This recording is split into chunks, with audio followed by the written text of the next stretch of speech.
पनीर सिंगाड़े पनीर घोर अभाव थाए। केतेबेले पनीर गोटे थिबो, केतेबेले बिल्कुल नथिबो, खाली पियाज थिबो। किंतु घरे बनेले भरपूर पनीर पकेकी खाई परिबा। तो चलतु आज बनैबा पनीर सिंगाड़ा। तो सेथिपाई मैदारे अल्प तेल स्वाद अनुसार लुण कला जीरा पकेकी भलसे मिसई देला पर अल्प अल्प पानी दे गोटे बढ़िया सॉफ्ट डोटे बनईदबा।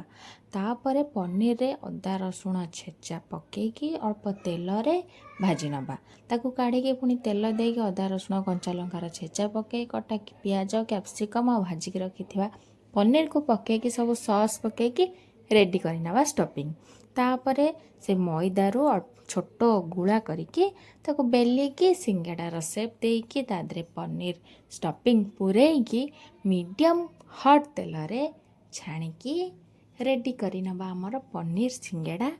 आ मार्केट ठारू तो पूरा बेस्ट थिला।